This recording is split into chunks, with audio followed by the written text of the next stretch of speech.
Assalamualaikum warahmatullahi wabarakatuh. Di masa pemerintahan Khalifah Harun ar-Rasyid, di Baghdad hiduplah seorang pemuda bernama Simbad yang sering dijuluki si kuli panggul disebabkan pekerjaannya sebagai seorang kuli serabutan di pasar Baghdad. Pada suatu hari Simbad diminta oleh seseorang untuk mengangkut barang bawaan yang amat berat. Kebetulan pada hari itu matahari bersinar lebih terik dari biasanya, sehingga ketika Simbad baru beberapa langkah berjalan sambil memanggul beban yang berat itu, keringatnya telah bercucuran dengan amat derasnya. Di tengah segala kesusahan itu, Simbad melihat sebuah balai-balai yang terletak tepat di depan rumah salah seorang saudagar yang tinggal di kota Baghdad. Maka tanpa pikir panjang, Simbad pun menghampiri dengan itu untuk beristirahat sejenak. Karena letaknya tepat di pinggir jalan yang berangin sepoi-sepoi, maka hanya beberapa saat setelah Simbad berada di dalam balai-balai itu, pemuda itu langsung diserang rasa kantuk yang luar biasa. Namun sebelum Simbad tenggelam dalam kantuknya, tiba-tiba Simbad dikejutkan oleh suara yang indah yang terdengar dari dalam rumah si saudagar. Bukan hanya itu, dari tempat beristirahatnya, Simbad juga dapat mencium aroma harum semerbak yang menusuk hidungnya, sehingga membuat pemuda itu tergerak untuk menghampiri rumah mewah tersebut. Setibanya di ambang pintu, Simbad duduk sambil terus mendengarkan alunan syair yang terdengar dari dalam rumah saudagar itu. Dan di sela-sela suara senandung yang didengarnya itu, Simbad juga mendengar kicauan berbagai macam burung yang dari suaranya dapat diketahui bahwa itu adalah suara burung-burung yang langka yang jarang dipunyai oleh saudagar-saudagar yang ada di kota itu. Karena begitu terpesonanya Simbad kepada suara-suara indah yang didengarnya itu, maka kuli panggul itu pun segera memberanikan diri untuk melongok ke dalam kediaman si saudagar. Dan lagi-lagi pemuda melarat itu terkejut ketika ia mengetahui bahwa ternyata di dalam rumah megah itu terdapat sebuah taman yang amat luas dengan puluhan orang budak laki-laki dan perempuan yang sedang asyik bersenandung sebagaimana biasanya di dalam istana raja-raja. Sebelum Simbad sempat mengetahui apa yang sebenarnya sedang dilihatnya itu, tiba-tiba ia kembali dikejutkan oleh aroma masakan yang menyebar dari salah satu sudut rumah. Demi melihat kemewahan itu, Simbad pun menengadahkan kepalanya ke langit.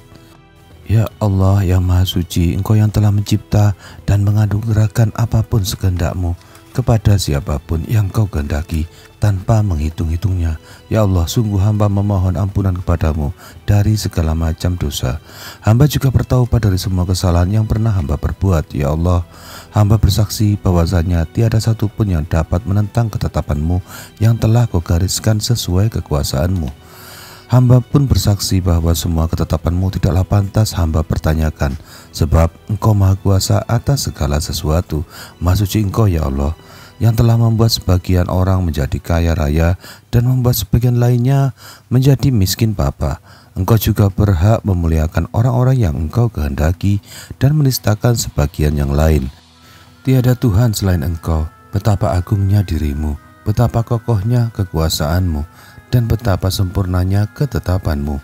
Engkau telah memberi nikmat kepada hamba-hambamu sesuai kehendakmu, serunya. Simbad menarik napas sejenak. Ya Allah, rumah Mekah ini tentulah milik seorang yang telah mendapatkan nikmat luar biasa darimu.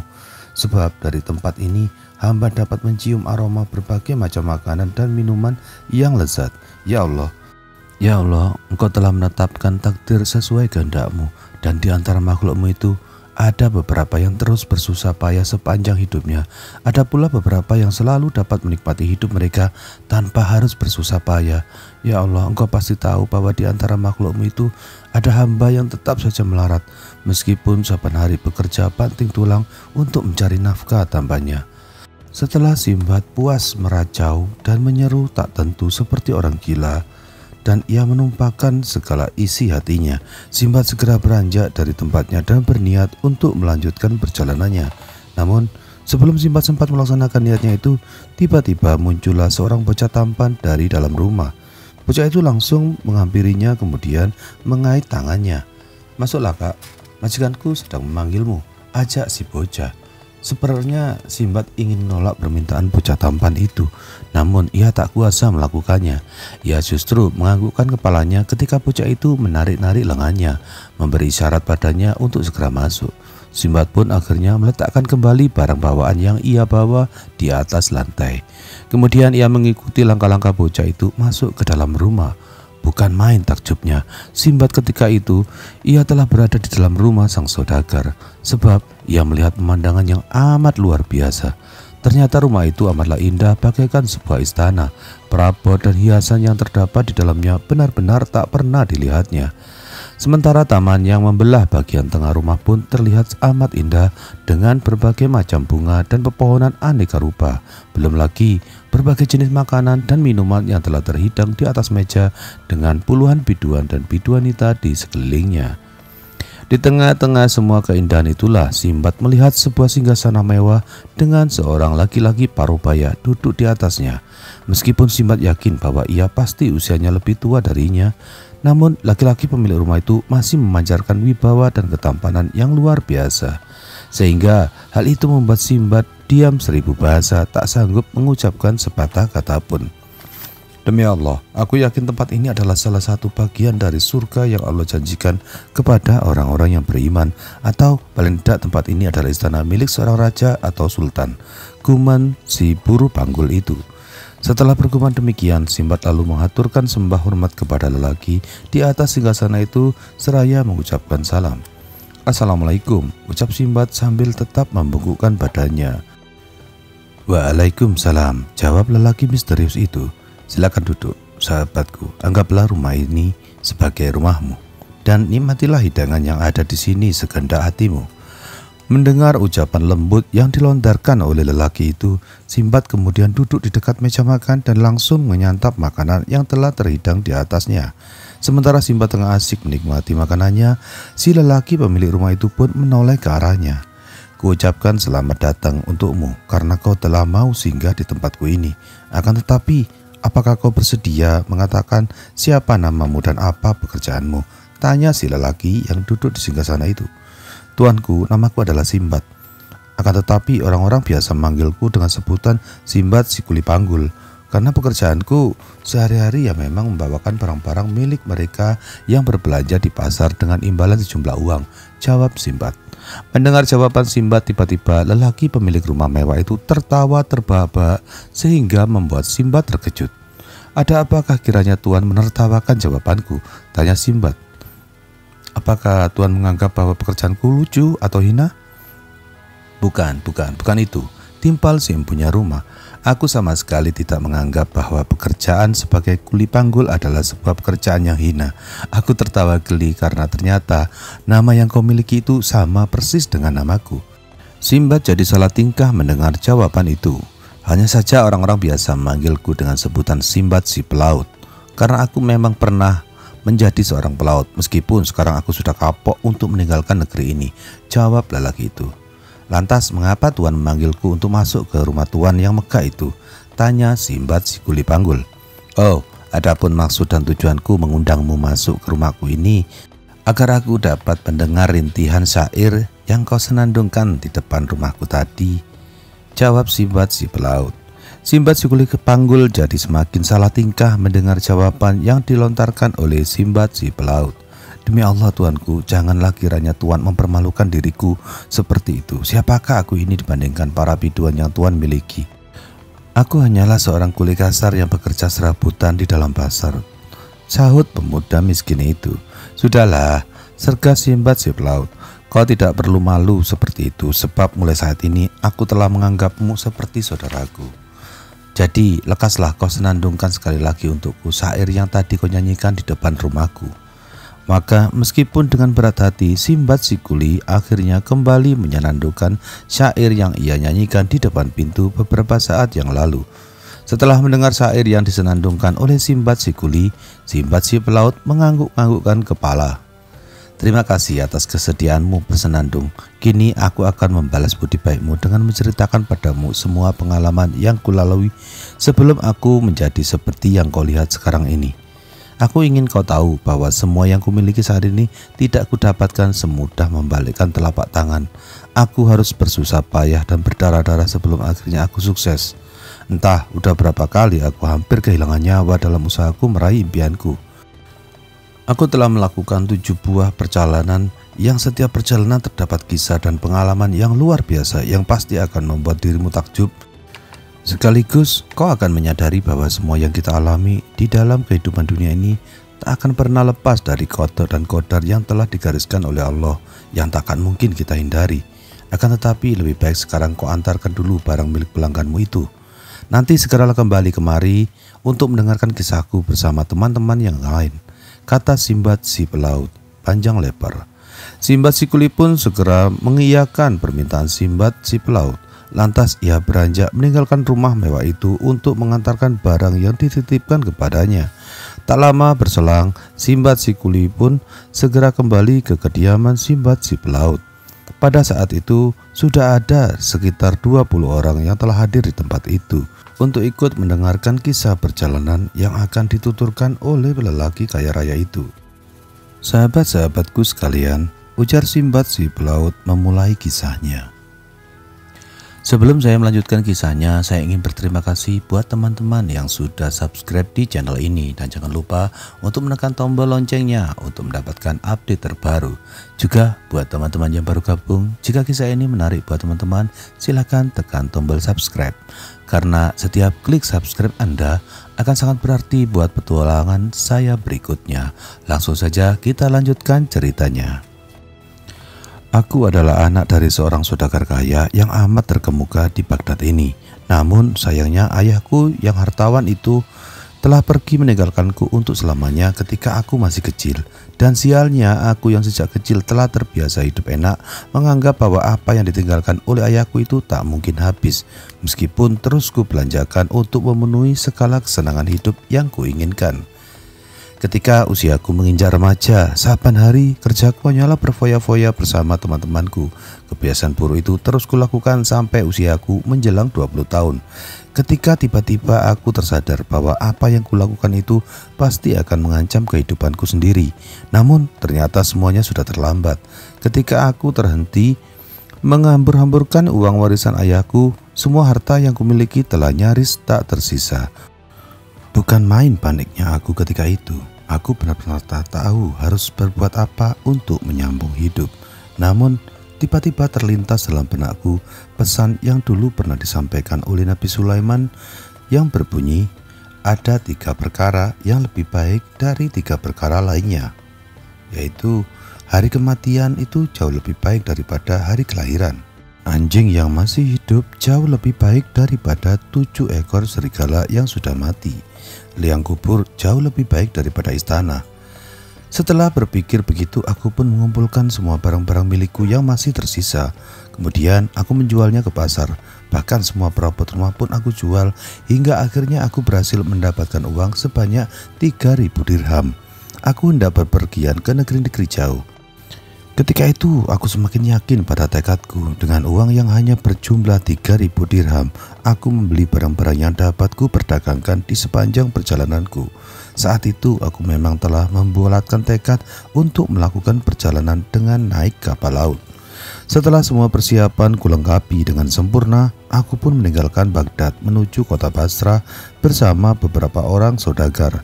Sebelum genap sehari setelah aku tiba di kota Basrah, aku telah berusaha meninggalkan kota pelabuhan itu dengan menumpang sebuah kapal niaga.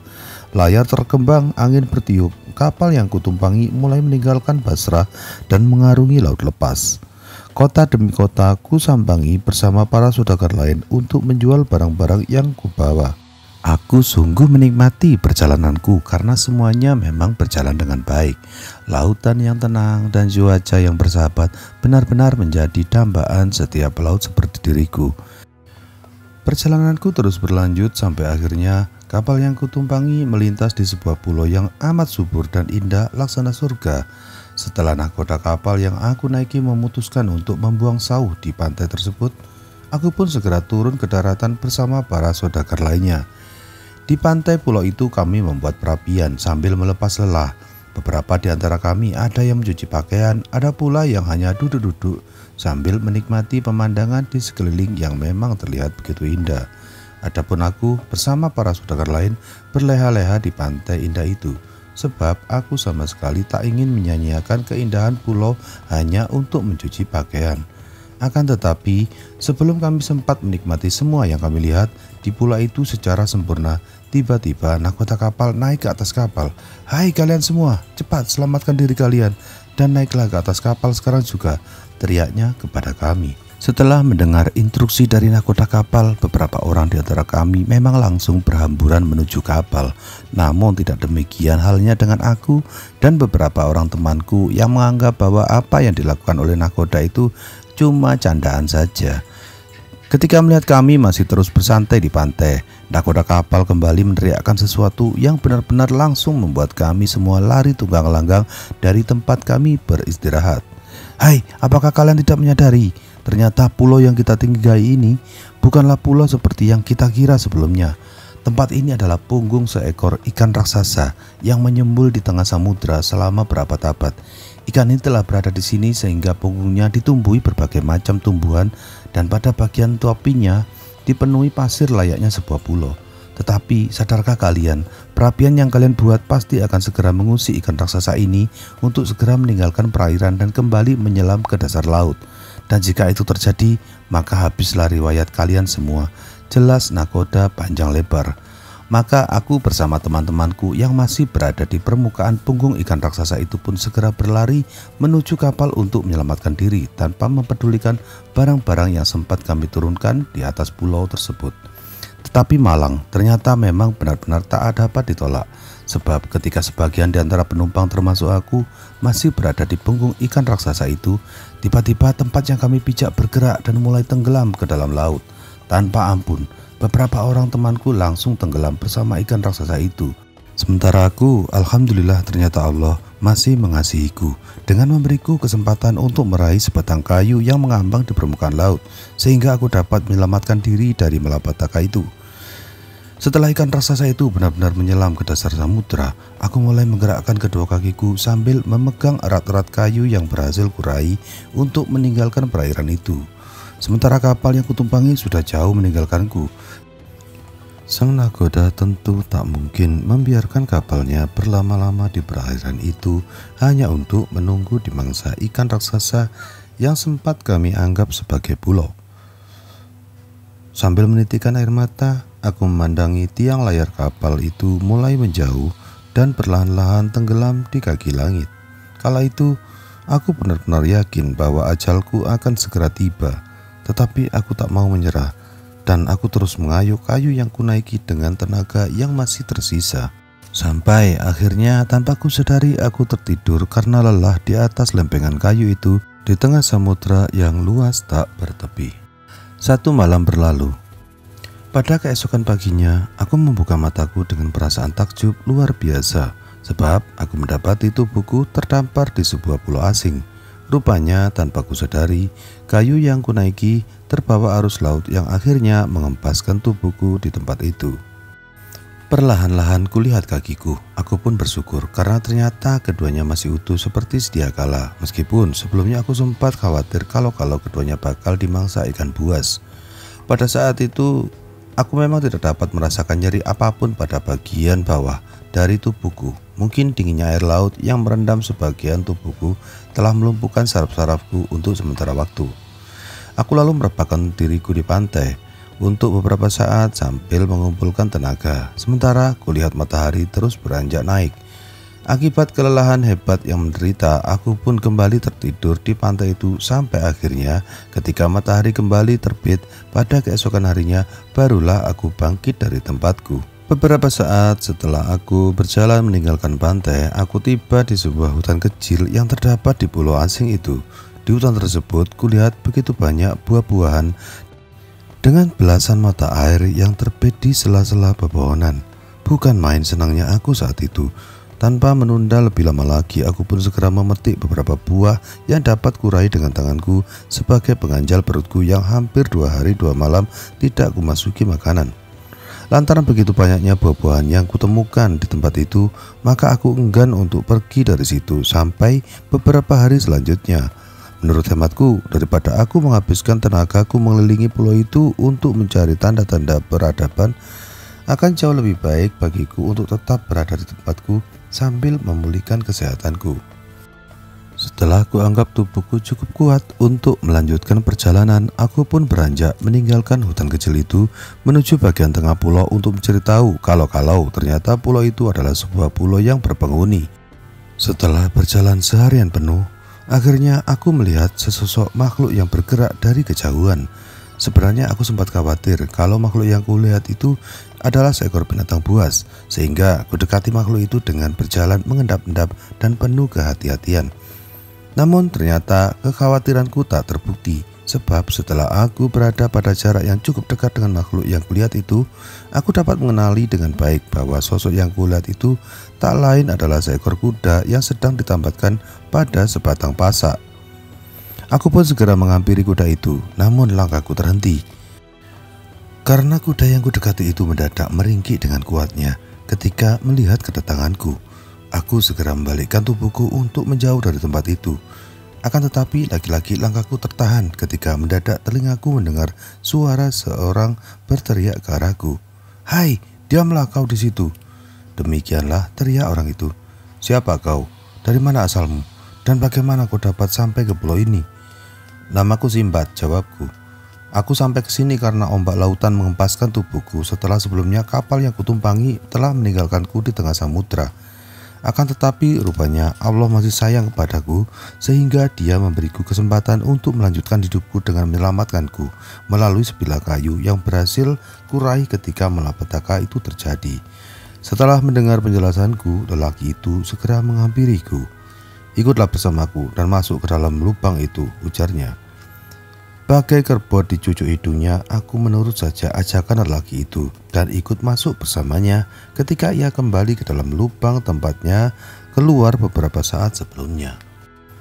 Aneh, ternyata lubang di bawah tanah yang kumasuki bersama lelaki asing itu sama sekali tidak sesempit yang kukira.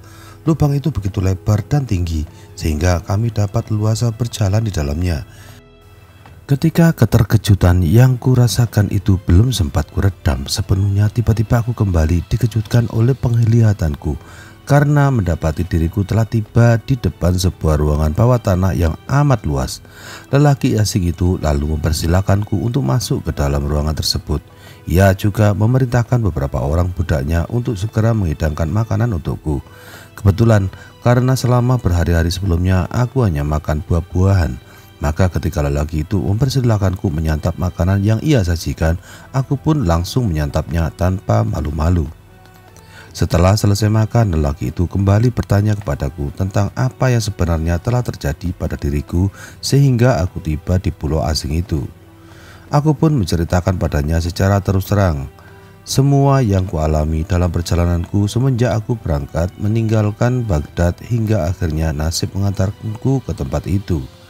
Seperti yang telah kuduga sebelumnya, setelah mendengar semua yang kusampaikan, lelaki yang telah menolongku itu ternyata merasa takjub luar biasa, sedangkan aku masih bertanya-tanya tentang siapa sebenarnya lelaki itu. "Jadi demi Allah kumohon kau dapat memaklumi kedatanganku ke pulaumu ini," kataku memohon toleransinya. "Jika kedatanganku ini mengganggumu, aku benar-benar minta maaf. Aku bersedia meninggalkan tempat tinggalmu ini asalkan kau dapat membantuku dengan menunjukkan arah mana yang dapat kutempuh untuk kembali ke Baghdad.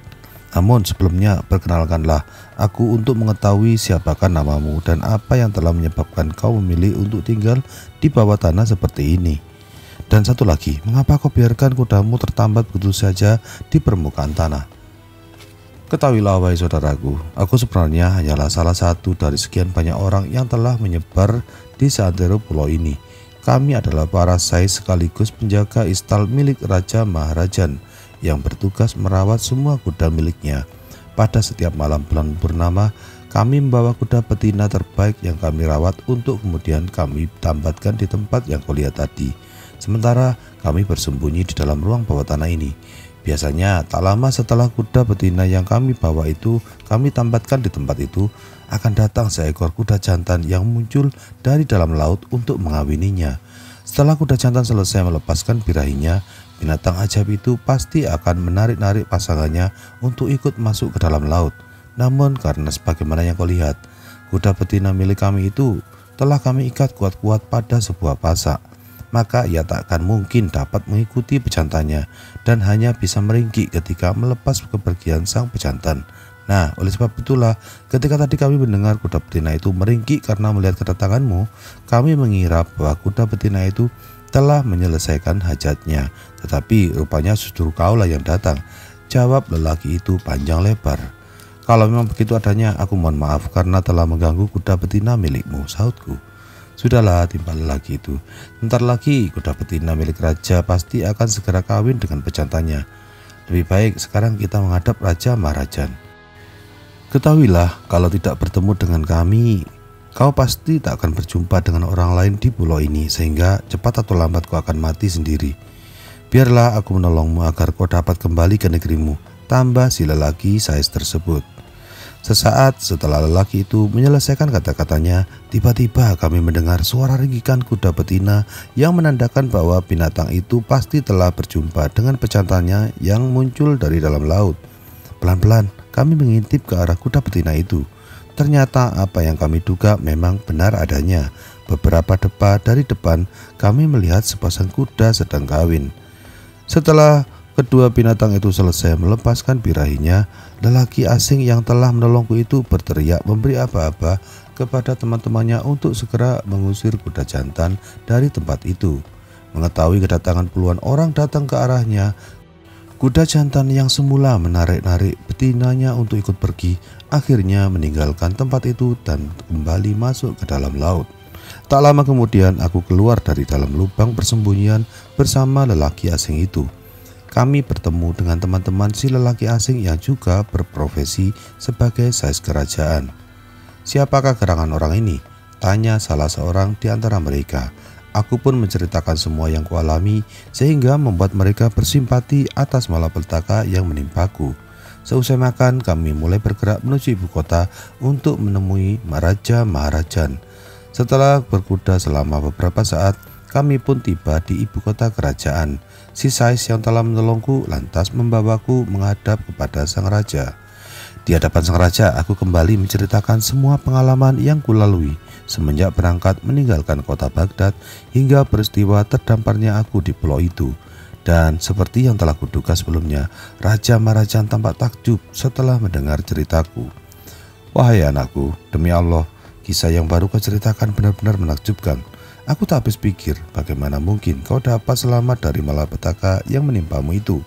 Sungguh, kalau bukan karena pertolongan dan kasih sayang Allah, tentu kau sudah binasa di telan samudra. Tetapi alhamdulillah kau berhasil selamat, kata raja bersimpati kepadaku. Demikianlah sejak saat itu Raja Maharajan memperlakukanku dengan baik. Bahkan ia mengangkatku menjadi salah seorang pengawas pelabuhan yang bertugas mencatat setiap kapal yang singgah di pulau itu. Namun meskipun diperlakukan dengan sedemikian baiknya oleh raja dan semua penduduk yang tinggal di pulau itu, kerinduanku akan kampung halaman ternyata tak juga mau padam. Setiap kali ada kapal yang merapat di pelabuhan, aku selalu bertanya tempat yang akan dituju oleh kapal tersebut. Harapannya aku dapat menemukan sebuah kapal yang dapat kutumpangi untuk kembali ke kota Baghdad. Hari demi hari berlalu, tak ada satupun kapal yang singgah di pelabuhan tempatku bekerja yang berlayar menuju ke kota Baghdad. Sampai pada suatu hari ketika aku berada di dalam istana bersama Maharajan, datanglah beberapa orang asal Hindustan untuk menghadap sang raja. Setelah menghadap raja, aku menemui orang-orang Hindustan itu untuk bercakap-cakap. Di tengah percakapan itulah, salah satu dari mereka bertanya padaku tentang asal-usulku. Maka aku katakan kepada mereka bahwa sebenarnya aku adalah seorang saudagar asal Baghdad yang secara tidak tersengaja terdampar di pulau itu. Setelah mendengar ceritaku, bukan main takjubnya mereka. Mereka pun balik menerangkan tentang asal-usul mereka yang meskipun kulit dan rupa mereka tampak serupa, namun ternyata mereka berasal dari suku dan kasta yang berbeda. Orang-orang Hindustan itu mengatakan kepadaku bahwa pemimpin mereka adalah seorang yang berasal dari kasta ksatria yang dikenal menguasai teknik kepemimpinan serta tidak pernah berlaku lalim kepada siapapun. Di antara mereka ada pula beberapa yang berasal dari kasta Brahmana yang seumur hidup tidak pernah meminum arak serta selalu menjaga kesucian hati. Singkatnya, menurut mereka, orang-orang Hindustan setidaknya memiliki 72 kelompok kasta yang berbeda-beda satu sama lain. Di kerajaan yang dikuasai oleh Raja Maharajan itulah aku menemukan sebuah pulau bernama Kabil yang penduduknya memiliki adat istiadat yang mungkin aneh bagi kita. Pasalnya mereka biasa membunyikan berbagai macam tetabuhan sepanjang malam. Sebenarnya teman-temanku yang tinggal di wilayah itu telah memperingatkanku tentang adat istiadat mereka yang unik itu. Namun aku tetap saja berusaha menikmati budaya mereka dengan apa adanya. Termasuk juga ketika di sekitar perairan pulau itu aku menemukan seekor ikan yang panjangnya 200 hasta dan sebuah ikan lain yang memiliki wajah yang amat mirip dengan wajah burung hantu. Masih banyak lagi berbagai macam adat dan makhluk aneh yang terlihat di tempat itu, yang jika semuanya kuterangkan kepada kalian satu persatu maka akan habislah waktu kita hanya untuk membicarakan semua keanehan itu. Singkat kata, aku amat menikmati kehidupanku yang baru di kerajaan itu sampai hampir saja aku melupakan kerinduanku terhadap kampung halamanku, Baghdad. Akan tetapi pada suatu hari ketika aku menjalankan tugasku seperti biasa, tiba-tiba datanglah sebuah kapal niaga yang ditumpangi oleh begitu banyak saudagar. Dan setelah kapal itu merapat di dermaga pelabuhan, satu persatu penumpang dan awak kapal turun. Sementara aku mulai mencatat segala hal yang berkaitan dengan kapal itu. Setelah semua saudagar yang menumpang kapal itu turun beserta barang dagangan mereka, aku panggil nakoda kapal tersebut. "Wahai nakoda, apakah di kapalmu masih ada barang-barang selain yang ada diperdagangkan oleh para saudagar itu?" tanyaku. "Masih tuan," jawab sang nakoda. "Di dalam kapal ini masih ada beberapa barang dagangan yang belum diturunkan." "Mengapa tidak diturunkan? Apakah pemiliknya tidak ingin menjual barang dagangannya?" tanyaku.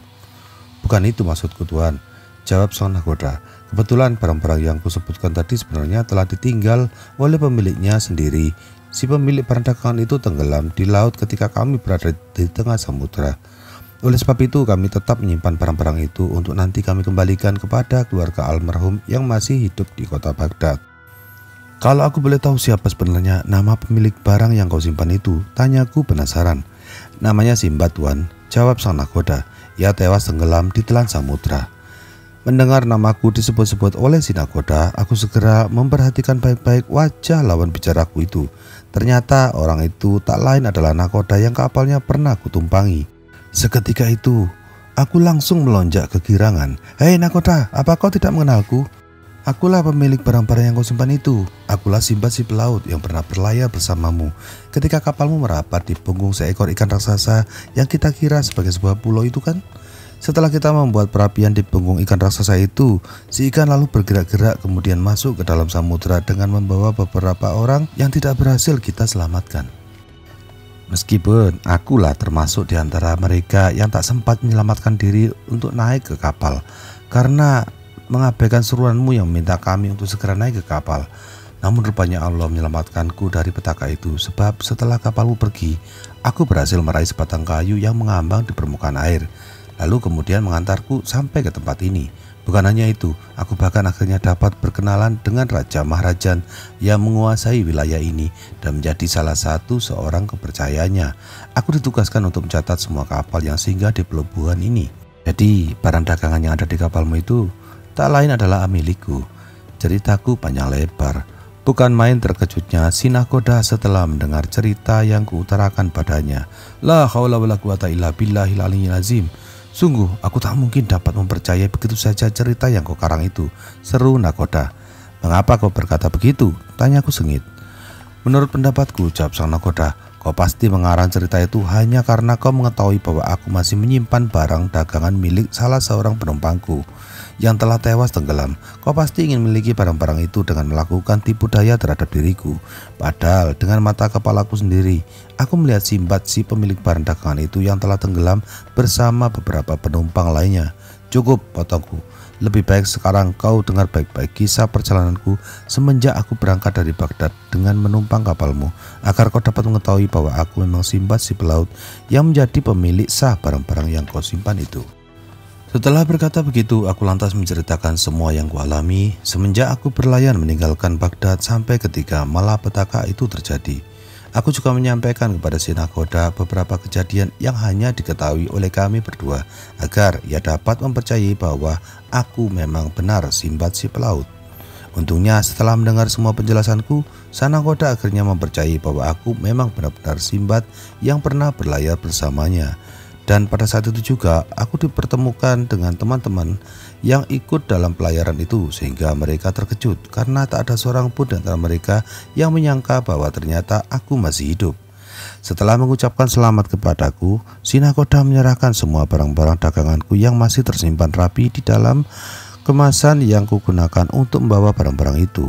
Aku lalu membukanya salah satu kemasan barang itu untuk mengambil sehelai pakaian yang paling indah yang kumiliki untuk kemudian kuserahkan kepada Raja Marajan sebagai hadiah dariku. Bukan main terkejutnya sang raja setelah ia menerima hadiah dariku. Apalagi setelah aku datang menghadap di istana bersama teman-temanku dari Baghdad, juga menceritakan padanya bahwa kapal yang pernah aku naiki ketika terjadinya malapetaka hebat yang menimpaku itu kini tengah bersandar di dermaga pelabuhan. Raja Marajan makin heran setelah mengetahui semua itu. Raja mempercayai semua cerita yang pernah kusampaikan padanya ketika aku baru pertama kali tiba di kerajaannya. Setelah itu Raja membagi-bagikan hadiah kepadaku dan semua teman-temanku. Singkat cerita, setelah selama beberapa hari berdagang di wilayah kekuasaan Raja Marajan, akhirnya teman-temanku berniat untuk kembali ke Baghdad. Begitu pula denganku, kerinduan akan tanah air yang sempat hilang dari dalam hatiku tiba-tiba saja muncul kembali dan mendorong diriku sedemikian kuat untuk segera kembali ke Baghdad. Maka aku pun akhirnya memutuskan untuk pulang bersama teman-temanku yang lain. Aku kembali menghadap Raja Marajan untuk menyampaikan ucapan selamat tinggal dan sekaligus berterima kasih atas semua kebaikan yang telah beliau lakukan selama aku tinggal di kerajaannya. Dengan lapang dada Raja Marajan mengizinkanku untuk kembali ke negeriku setelah sebelumnya ia terlebih dahulu memberiku berbagai macam hadiah yang tak ternilai harganya. Pada saat itu juga aku langsung mengemasi barang-barangku, kemudian menggabungkannya dengan barang dagangan milikku yang masih ada di dalam kapal. Keesokan harinya, pelayaran pun dimulai. Layar terkembang, angin bertiup. Perlahan tapi pasti, kapal yang kutumpangi bergerak menuju laut lepas dan siap mengarungi samudera luas. Lautan demi lautan kulalui, pulau demi pulau kusambangi, hingga akhirnya atas perkenan Allah, aku pun tiba di Basrah dengan selamat. Di kota pelabuhan itu aku beristirahat beberapa saat, kemudian melanjutkan perjalanan menuju kota Baghdad dengan membawa semua hartaku yang karena saking banyaknya tak dapat kuhitung berapa banyaknya. Setibanya di Baghdad, aku langsung menuju ke rumahku dan hanya sesaat kemudian berita tentang kembalinya aku ke Baghdad telah menyebar kemana-mana sehingga membuat semua keluarga, karib kerabat dan handai tolan yang selama ini mengira bahwa aku sudah mati langsung berdatangan ke rumahku untuk mengucapkan selamat atas kepulanganku. Dengan harta yang berhasil kukumpulkan di sepanjang perjalanan pertamaku, aku mulai dapat membangun sebuah rumah mewah lengkap dengan puluhan orang budak dan pelayan. Singkat kata, setelah kepulanganku, aku telah berubah menjadi seorang hartawan yang terpandang. Di tengah limpahan harta yang kumiliki, aku mulai dapat melupakan hasratku untuk berlayar. Saban hari kerjaku hanyalah berdagang. Demikianlah kisah perjalananku yang pertama, ujar Simbad si pelaut menutup kisahnya. Insya Allah besok aku akan menceritakan kepada kalian kisah perjalananku yang kedua. Setelah berkata demikian, Simbad si pelaut memerintahkan para budaknya untuk menghidangkan makanan minuman dalam rangka menjamu tamu-tamunya. Khusus bagi Simbad si kuli panggul sahabatnya, ia menyerahkan satu kantong emas. Terima kasih atas kedatanganmu hari ini. Datanglah besok kemari untuk mendengarkan ceritaku yang lain, pinta Simbad si pelaut. Tentu sahabatku, sahut Simbad si kuli. Kucapkan terima kasih juga atas semua pemberianmu ini. Kemudian Simbad si kuli pun beranjak meninggalkan kediaman sahabat barunya itu bersama tamu-tamu yang lain. Tetapi di dalam benaknya ia tak henti-hentinya memikirkan tentang kekuasaan Allah yang tak terhingga Dan ketika ia tiba di rumahnya yang sederhana, pemuda itu pun mulai tertidur setelah lelah seharian mendengar cerita yang disampaikan oleh Simbad si pelaut. Keesokan paginya, seperti yang dijanjikan sebelumnya, Simbad si kuli kembali mendatangi kediaman Simbad si pelaut untuk mendengarkan cerita tentang perjalanannya yang kedua. Ketika pemuda itu tiba di kediaman sang saudagar, ia mendapati beberapa orang sudah tiba di tempat itu dengan maksud yang sama. Tak lama kemudian, Simbad si pelaut muncul dan dia mulai menceritakan kisah perjalanannya kedua. Itulah kisah perjalanan Simbad yang pertama. Semoga kisah ini bisa menghibur. Assalamualaikum warahmatullahi wabarakatuh.